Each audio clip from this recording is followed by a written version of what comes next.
열왕기하 15장 23절입니다. 23절부터 마지막 절 38절까지입니다. 우리는 이 15장에 들어와서 계속 북왕국과 남왕국 왕들이 계속 교체되는 그런 내용들을 봅니다. 그러니까 이 열왕기의 기록을 보면 어떤 왕들은 자세히 그 행적이 나오고 어떤 왕들은 그냥 왕이 되었다 죽었다 왕이 되었다 죽었다 이렇게 쓱쓱 지나가는 그런 모습들을 이 열왕기 하에서 보는데 오늘 본문도 좀 그런 성격을 가지고 있죠. 그러나 이제 내일 말씀인 16장으로 가면은 이제 왕들 이야기가 조금 자세하게 기록이 되는 경향으로 좀 바뀌어요. 그리고 이제 이것이 이스라엘의 북이스라엘의 멸망과 또 18장 쪽으로 가면은 히스기야 왕 이야기가 길게 또 기록이 되고 그러죠. 그래서 이제 23절서부터 보면 23절로 26절은 북왕국의 왕 부가히야에 대한 이야기입니다. 여기도 아주 짧게 나왔어요. 그 기록은 4절로 돼 있지만 실제로 부가히야에 대한 이야기는 24절 한 절 정도 된다라고 그렇게 이야기를 말할 수가 있겠죠. 부가히야는 23절을 보면 왕이 돼서 2년 통치를 했어요. 아주 짧은 통치를 했는데 아주 짧은 기간인데도 그 평가가 하나님 보시기에 악을 행했다. 그러니까 10년 20년 통치를 한 결과 얘는 나쁜 놈이다. 이게 아니라 2년인데 얘는 나쁜 놈이야. 이렇게 지금 이야기를 하고 있는 거죠. 이 죄와 악의 뿌리가 굉장히 깊다 하는 것을 우리에게 보여주고 있습니다. 북왕국 이스라엘 왕들은 하나같이 악을 행한 사람, 중간쯤 되는 사람도 없어요. 다 악을 행했다 이렇게 하는데 그 악과 죄와 악의 기준이 뭐냐 할 때 세상적인 어떤 법이나 윤리 도덕 이런 또는 종교 이런 것을 기준으로 하는 것이 아니라 여호와 보시기에라고 그렇게 표현을 하고 있다는 거. 이 부가히야뿐만 아니라 북왕국의 모든 왕들이 다 여호와 보시기에 악을 행했다 이렇게 말씀을 하세요. 근데 하나님에 대해서 성경은 그럼 하나님은 무엇을 기준과 근거로 해서 사람을 평가하느냐라고 할 때 두 가지를 기준으로 해요. 우리 밖에 있는 어떤 기준과 내 안에 있는 기준. 그래서 내외의 기준을 가지고 있습니다. 우리 안에 있는 기준에 대해서는 하나님이 그 사람의 중심을 보신다 이렇게 이야기를 해요. 이 중심을 보신다라고 하는 것은 겉으로 드러난 어떤 행동이 전부가 아니라 그 이면이 있다 하는 것을 말하고 있는 거죠. 그래서 그러니까 다른 사람이 볼 때에는 이 사람이 굉장히 착한데 정직하고 바른데 근데 하나님은 악하다. 왜? 그 중심을 보시고라고 그렇게 말하는 거죠. 그리고 내 안에는 중심을 보시고 내 밖의 기준은 뭐냐면은 하나님이 말씀하신 말씀이에요. 이 말씀을 기준으로 하신다. 근데 그 말씀이 주로 이제 왕들은 왕의 통치에 대해서 기록을 한 신명기를 근거로 하죠. 물론 신명기뿐만이 아니라 주로 모세오경 그 중에서도 출애굽기, 레위기, 민수기, 신명기 할 때 이 모세오경 중에 주로 이 4권의 책들이 그 중심을 이루고 있어요. 그래서 내적으로는 그 중심이 하나님 보시기에 악하고 외적으로는 그가 하나님과 하나님의 말씀을 지켜 순종하는 사람이 아니었다. 그래서 하나님께서는 이 사람들을 어떻게 심판을 하시느냐면 계속해서 반역이 일어나게 합니다. 그래서 이스라엘은 반역이 수없이 많이 나와요. 그래서 이스라엘 역대 왕들을 열왕기 상하에서 좌편에다가 쭉 정리를 해놓고 우편에는 유다 왕들을 쭉 정리해놓고 보면은 유다와 이스라엘의 특징 중에 하나가 한쪽은 계속 반역이 일어나고 한쪽은 반역이 별로 없다. 있기는 있는데 몇 번 없어요. 근데 북왕국 이스라엘은 계속 일어나는 그런 모습을 보고 왕들의 평가가 북왕국은 한결같이 100% 악한 왕들이고 남왕국은 조금 달라요. 선한 왕도 있고 중간치기도 있고 오늘 이제 이 32절서부터 38절은 유다 왕 요담 이야기인데 이 요담은 34절에 보면은 여호와께서 보시기에 여기도 기준이 하나님이죠. 하나님이 보시기에 정직히 행했으나 그래요. 쓰나 그러니까 중간치기예요. 정직한데 근데 뭔가가 있는 유다 왕은 이런 사람들이 참 많아요. 그런 중에 또 아주 나쁜 놈들이 나오기는 하죠. 그런 북왕국과 남왕국의 차이점이 있습니다. 그래서 반역이 계속되는데 이 사람들은 이제 이런 반역을 통해서 저들이 얼마나 잘못된 존재인가 하는 것을 보여줄 뿐만 아니라 한편 이 악한 자를 처리하기 위해서 하나님이 다른 사람을 세워서 심판을 하시는데 그 심판하는 반역자죠. 이 반역자도 나쁜 놈이 되는 거죠. 그래서 악이 악을 계속 처리를 하는. 그런데 우리가 흔히 그런 말을 하잖아요. 역사를 통해서 배운다. 역사를 통해서 뭘 배우느냐? 여러 가지를 배우겠죠. 그 중에 하나가 아니 이 전임자도 반역으로 정권을 잡았어. 근데 내가 또 반역을 일으켜서 그놈을 죽이는 거예요. 그런데 그렇게 반역이 일어나는 그래서 나도 언젠가는 누군가가 나의 뒤통수를 쳐서 우리 일족을 다 멸하고 뭐 이런 일이 일어날 것이다 하는 것을 예상할 수 있잖아요. 왜? 역사가 그래 왔으니까. 그러면 내가 반역을 일으켜서 왕이 되는 거 별 의미가 없어. 내 다음 때, 내 자식 때나 손자 때 가면은 이게 또 뒤집어질 거야. 왜? 역사가 계속 그랬으니까 하고 반역을 안 일으켜야 하는데 반역을 일으켜요. 이제 하나님이 하셨다 하는 건 이제 빼고 하는 말입니다. 하나님이 사람을 그렇게 쓰신 거예요. 왜 저들은 그런데도 역사에서 못 배우고 반역을 계속 일으키고 그리고 자기도 반역을 통해서 또 죽고 이렇게 하느냐? 이 설명할 길이 없어요. 왜 그러는가에 대해서 한 가지 이런 설명이 가능하겠죠. 권력 욕심이다. 권력에 대한 욕심. 흔히 이런 말을 하죠. 권력은 형제 간에도 부자 간에도 나누지 않는다. 우리 조선 이 500년 역사도 그랬잖아요. 권력 앞에서는 부모 형제도 없는 거예요. 다 죽이는 거죠. 그래서 막 형제 난이 일어나고 이 피를 나눈 그런 가족 간에도 권력을 쟁취하거나 유지하려면은 가차없이 심지어 아들까지 죽이고 아버지는 물론이고 그런 일들이 계속 일어나는 이게 성경에서의 말만이 아니고 우리 민족의 역사 속에서도 그런 일이 있었고 또 한 번만 있는 게 아니라 많이 있었고 자기 부인을 내쳐 죽이는 건 말할 것도 없고 우리가 그 부인이 마음에 들고 이쁘면은 처갓집 말뚝 보고 절한다 그러잖아요. 그런데 처가 식구들을 그냥 시몰살을 시키기도 하고 별의별 일들이 다 일어나는 겁니다.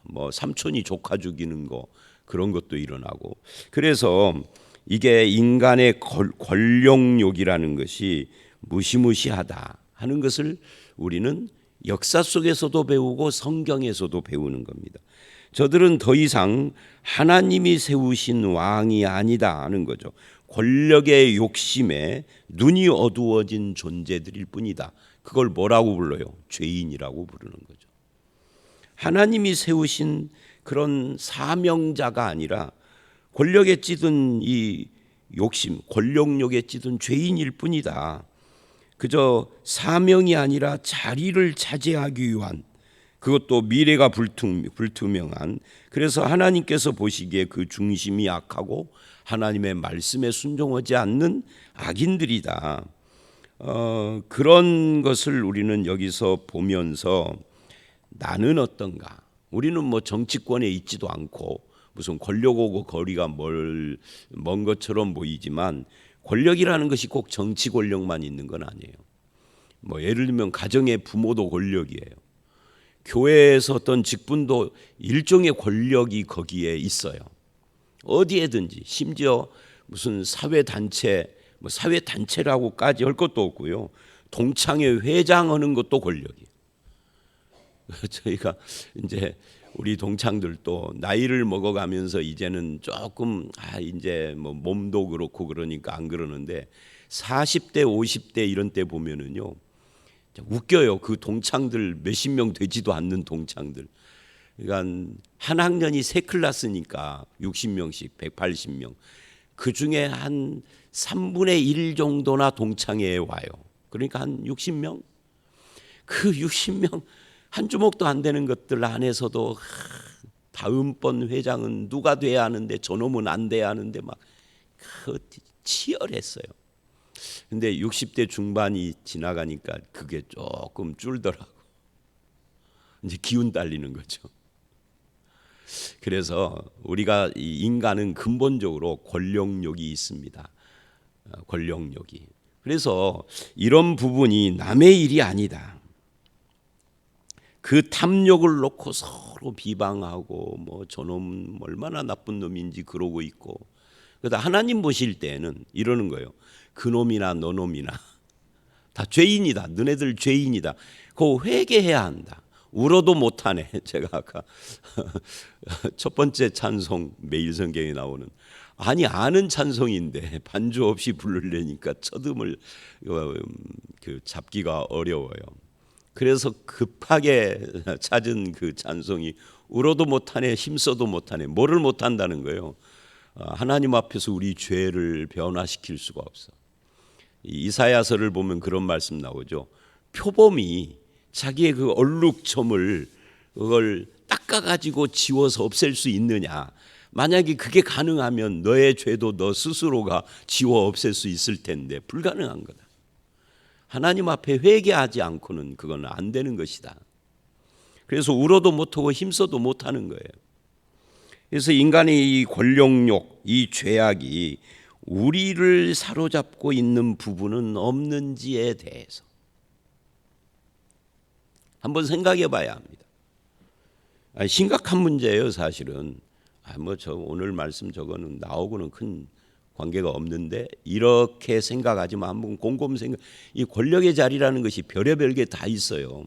교회에서는 목사가 권력의 자리일 수 있고요. 아니면은 어떤 교회는 목사를 견제해야 한다라는 사명 의식에 투철한 장로님이 권력일 수도 있어요. 제가 아는 어떤 목사님은 그 장로님 한마디에 그냥 이 목회가 완전히 바람 앞에 촛불이 계속. 그러다 두 장로가 싸우고 나가버렸어. 교회가 초토화돼 버렸어. 내 말 안 듣는다고 목사가. 그것도 권력이더라고요. 여러분 이제 그 다음 본문 하기 전에 권력의 욕심 내려놓으세요. 저도 권력욕을 안 가지려고 애쓰는 사람 중에 하나인데 여러분 보시기에는 하나님 보시기에는 어쩐지 모르겠어요. 저는 개인적으로 그래요. 안 하려고 애를 쓰고 있어요. 지금까지는 어느 정도 한 것 같기는 한데 앞으로도 남은 기간 동안 권력의 욕심, 이 죄악입니다. 죄악. 27절로 31절은 그 다음 북왕국 왕 베가 이야기입니다. 이 베가가 반역을 했어요. 북아이야는 2년 통치하고 반역을 일으켜서 베가가 권력을 잡았는데 그 권력을 잡는 그 방법은 항상 똑같죠. 우리나라도 뭐 11.6이니 뭐 12.12 사태니 뭐 이런 거 5.18 다 연결되잖아요. 이 권력을 잡기 위해서 이 권력을 정상적으로 이게 인계가 되는 것이 아니라 반역으로 잡는 것은 동서고금 성경 박해 역사 다 똑같아요. 뭐가 똑같죠? 사람을 무수히 죽여야만 가능한 거예요. 그래서 25절을 보면은 뭐 몇십 명을 죽이고 왕이 됐다 이런 표현을 하는데 몇십 명은 약과죠. 11.6, 12.12 무슨 5.18로 이어지는 여기서는 몇십 명 정도가 아니잖아요. 몇백 명이 죽어나가고 이런 일들이 일어난다 하는 거예요. 이거는 뭐 어느 나라나 똑같은 것이죠. 여러분 그거 기억하세요. 킬링필드, 캄보디아. 거기는 뭐 입에 담기도 어려울 정도로 그게 얼마나 많은 사람이 죽었으면 킬링필드일까요? 그게 권력 때문에 그러는 거죠. 사상 권력 이런 것 때문에. 그렇게 해서 권력을 잡은 이 베가 이야기예요. 20년간 통치를 했다. 27절. 그런데 실제로는 이제 8, 9년을 통치를 했고요. 나머지 11년에서 12년은 요단 동쪽 길르앗 지방만 다스리면서 무나엠이라는 사람과 대립을 했어요. 이 무나엠이 아수르의 후원을 받고 있었고요. 그래서 이 무나엠을 치지 못한 것은 치지 못하고 이제 양분을 한 거죠. 그러다가 무나엠이 죽고 그 아들 때에 그를 죽이고 전체 이스라엘이 된 거죠. 그 무나엠의 아들이 부가이아입니다. 그 부가이아를 죽였다는 것이 이제 그런 거예요. 그런데 이제 그렇게 해서 권력을 잡았는데 27절을 보면 20년간 다스렸고 그 중에 이제 8, 9년 정도가 진짜 전체를 다스린 기간이다 그 말이에요. 그런데 28절을 보면 이렇게 평가를 합니다. 여호와께서 보시기에 악을 행하여 이스라엘로 범죄케 한 느밧의 아들 여로보암의 죄를 떠나지 않았다. 여로보암의 죄는 우상 숭배를 말하는 거죠. 그러니까 이걸 보면 이게 권력의 탐욕이라는 것이 얼마나 웃기느냐 하면 항상 권력을 반역으로 이렇게 쟁취를 할 때는 그냥 사람 죽이고 내가 왕 되면 돼 이런 것이 아니라 그렇게 해서 왕된 사람이 열왕기에 보면은 나오죠. 근데 이런 사람들은 보통 7일 천하하고 끝나요. 왜 그러죠? 민심을 못 얻었기 때문에 그러는 거죠. 그래서 대부분은 반역을 일으킬 때 민심을 얻기 위해서 노력을 하죠. 이제 성경에는 뭐 그런 이야기까지는 안 나오지만 그런데 왜 뭐가 웃긴다고 그러느냐면 민심을 얻으려면은 뭐 하겠어요? 나는 앞에 왕 저놈하고는 완전히 다른 정치를 할 거야. 너희들을 편안하게 해줄 거고 나라를 잘 다스릴 것이고 성군 정치를 할 것이고 뭐 별의별 이야기를 다 하겠죠. 뭐 우리로 말하면 공약을 내걸고 이제 우리나라는 이제 반역이 아니라 정치로 판을 바꾸는 그냥 5년 만에 한 번씩. 그래서 이제 5년째 되는 해에는 이제 그 선거를 하잖아요. 선거를 하는 사람들은 다 좋은 말만 쏟아내죠. 야던 여던. 그런데 막상 권력을 잡고 보면은 그놈도 나쁜 놈이야. 5년 지내놓고 보면 그놈도 전임 대통령이었을 때 막 그 비리 저지른 걸 막 재판에 세워서 감옥도 보냈는데 그 사람 퇴임하고 나서 몇 년 지나고 보면 그 사람도 수많은 범죄 혐의와 비리 혐의가 막 드러나. 지금 문재인 그러고 있잖아요. 그러니까 여기 얘도 똑같다 그 말이죠. 그러니까 정치 권력을 얻을 때는 나는 선한 왕이 될 거야 그러는데 실제로는 그놈도 나쁜 놈이었더라. 이것이 결론이다 그 말이에요. 그래서 사람의 입으로 하는 구호하고 실제 삶이 달라요. 여호와 보시기에 악을 행했다. 이게 탐욕에서 나온 그런 정치 권력과 인간의 탐욕에서 나온 우상 숭배 이런 것들이 다 똑같은 죄 현상이다.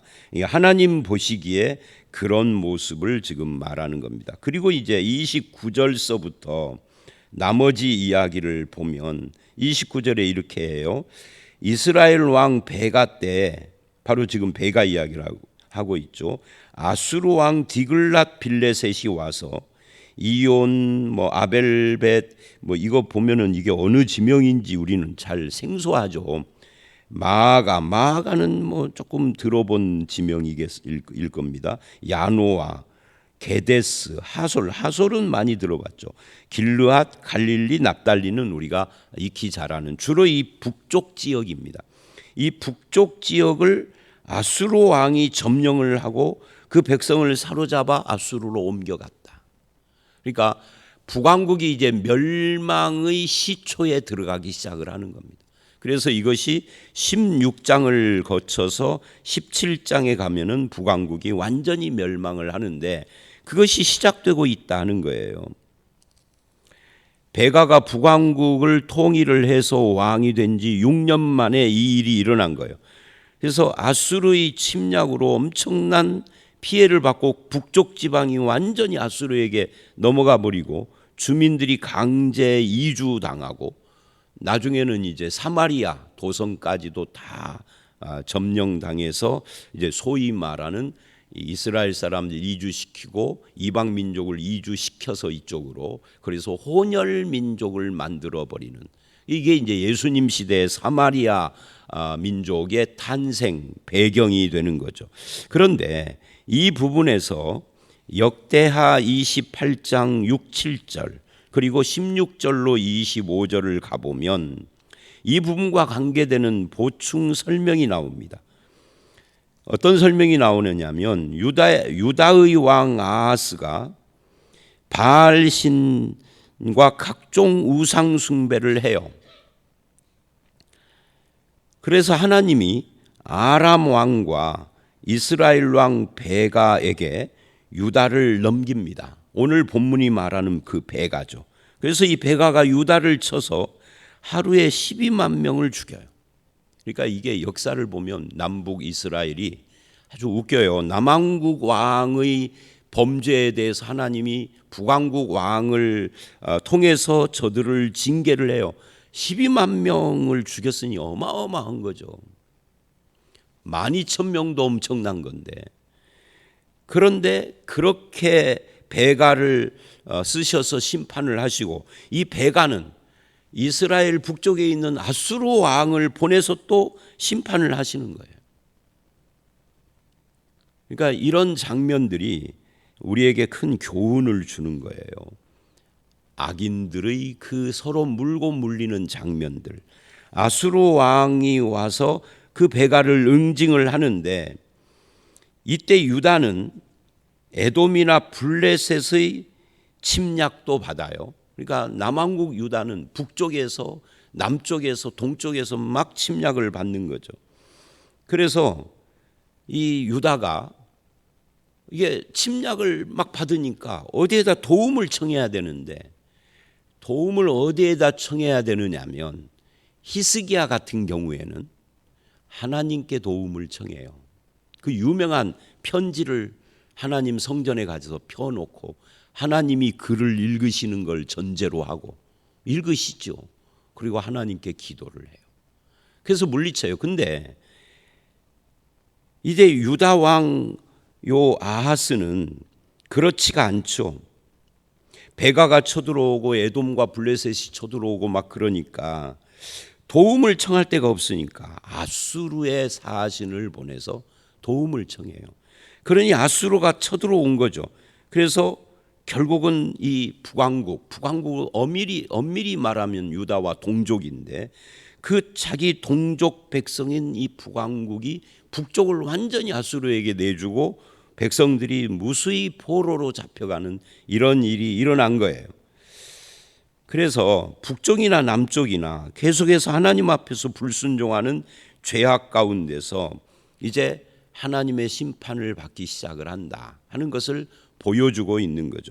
그래서 비록 선민이지만 하나님의 보호를 받지 못하는 겁니다. 왜? 회개하지 않으니까. 그래서 그런 일들이 보충적으로 역대하 28장에 나와요. 그래서 그런 것들을 참고해서 보시면 되겠고요. 그런 이야기를 하고 이제 30절을 보면 우시아의 아들 요담 제20년에 엘라의 아들 호세아, 이건 이제 요담은 유다 왕이고요. 그때에 북왕국 왕 호세아가 반역을 해서 베가를 죽이고 자기가 왕이 된다 하는 이야기인데, 이 호세아가 바로 북왕국 이스라엘의 왕이에요. 이 호세아 시대에 이스라엘이 아수르에게 완전 멸망을 당하는 겁니다. 그걸 모르니까 자기가 왕이 되는 거예요. 자기 이 미래의 결과를 모르니까. 그런 이야기가 31절이고요. 31절까지 32절로 38절 오늘 말씀에 이제 네 번째 단락이라고 할 수가 있겠죠. 여기는 유다 왕 유다와 요담에 대한 이야기예요. 요담은 아까도 설명을 드린 것처럼 34절에 여호와 보시기에 정직히 행했지만 그러나 산당은 제거하지 못했다. 그래서 산당을 제거하지 못했기 때문에 어떤 일이 일어나죠? 백성들이 여전히 타락한 삶을 사는 거죠. 그런 중에 이 요담이 한 행적은 딱 하나예요. 그게 뭐예요? 35절에 요담이 여호와의 성전에 윗문을 건축했다. 이게 요담이 한 그 정치를 권력을 잡고 한 일 중에 하나예요. 근데 이 성전을 소중히 여긴 이 유다 이스라엘 사람들이 성전의 윗문을 건축했다, 이 말은 다른 말로 하면은 그 전까지는 문도 없었다, 그런 이야기죠. 그러니까 온전한 신앙은 아니었었다라는 것을 말을 하면서 이 성전과 산당이 공존하는 그런 삶을 살게 되는 겁니다. 이것을 37절에 보니까 하나님이 기뻐하지 않았다. 그래서 기뻐하지 않아서 어떻게 했다는 거죠? 아람 왕 르신과 이스라엘 왕 베가, 아까 제가 말한 역대하 28장이 말하는 그 사건이 일어나는 거예요. 아람 왕 르신과 이스라엘 왕 베가가, 그리고 남쪽에서는 블레셋이, 동쪽에서는 에돔이 막 쳐들어오니까 네 나라가 쳐들어오는 거죠. 그렇게 해서 유다를 치게 하신 거예요. 그러니까 적당히 순종하고 적당히 믿는 신앙을 하나님은 어떻다는 거예요? 기뻐하지 않는다. 그래서 또다시 역대하 27장 2절로 6절을 참고해 보면 요담은 그 아버지 우시아가 성전에서 분향하다가 나병에 걸린 것 때문에 조심하고 겸손했는데 너무 큰 두려움 때문에, 그러니까 이 조심하고 겸손한 건 좋아요. 근데 두려움이 너무 커요. 그래서 아예 성전에 들어가지를 않아요. 그러면 우리는 이런 생각을 해봐야 됩니다. 너무 두려워서 하나님이 성전에 아예 들어가지도 않는 이 두려움은 하나님이 주신 것인가? 가 아닌 거죠. 하나님이 주신 두려움이 아니었다. 그래서 이게 이제 요담입니다. 결론적으로 왕으로서 요담은 자기 혼자로서는 겸손하고 정직했지만 백성의 타락을 못 막았고 산당, 그리고 하나님 앞에서는 너무 큰 두려움으로, 우리로 말하면 성전에 안 갔다, 이 말은 예배당에 안 갔다 그 말이에요. 마음으로는 믿는데 교회는 안 간다. 이런 우리 현대 기독교인들 중에 그런 사람들이 좀 있죠. 그거하고 비슷해요. 그건 온전한 신앙이 아닌 거예요.